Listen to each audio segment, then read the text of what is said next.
Interface की भी 3 stage होती हैं। इंटरफेस को हम लोग 3 स्टेजेस में डिवाइड करते हैं, G1 फेज, S फेज और G2 फेज। इंटरफेस के बाद जो फेज आता है उसे बोलते हैं माइटोटिक फेज या फिर M फेज।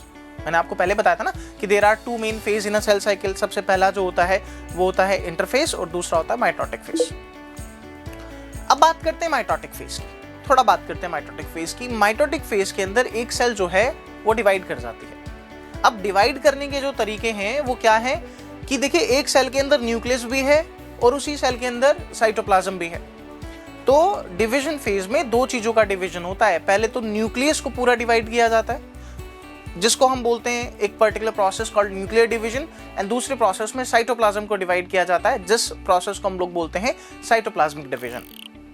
इनके टेक्निकल नेम है, we will discuss these technical name in this video of course. The process of division of nucleus is called as karyokinesis. Karyo जो वर्ड है, कैरियोन जो वर्ड है, इसका मतलब है न्यूक्लियस, और कैरियोकाइनेसिस का मतलब है डिवीजन ऑफ न्यूक्लियस। और जब मैं आपसे बोल रहा हूँ साइटोप्लाज्म का डिवीजन या फिर सेल का डिवीजन, तो this is called as cytokinesis. Cyto stand for cell, kinesis stand for the division. तो cytokinesis means division of the cell. अब ये जो माइटोटिक फेज है या फिर जो एम फेज है, इसमें भी कुछ सब फेजेस होते हैं। वो सब फेजेस भी मैं आपसे डिस्कस करूंगा। उनके कुछ नाम हैं, जैसे मैं आपसे भी बताता हूं, प्रोफेज, मेटाफेज, एनाफेज, टेलोफेज, ये कुछ उनके नाम हैं। इन सारे फेजेस होने के बाद जब एक सेल का न्यूक्लियस डिवाइड हो जाता है, एक सेल का जो है साइटोप्लाज्म डिवाइड हो जाता है, तब जाकर के 2 डॉटर सेल बनती हैं। और जो 2 डॉटर सेल हैं वो एक दूसरे से आइडेंटिकल होंगी, ठीक, सेम ही होंगी, क्योंकि उनके अंदर सेम ही डीएनए है।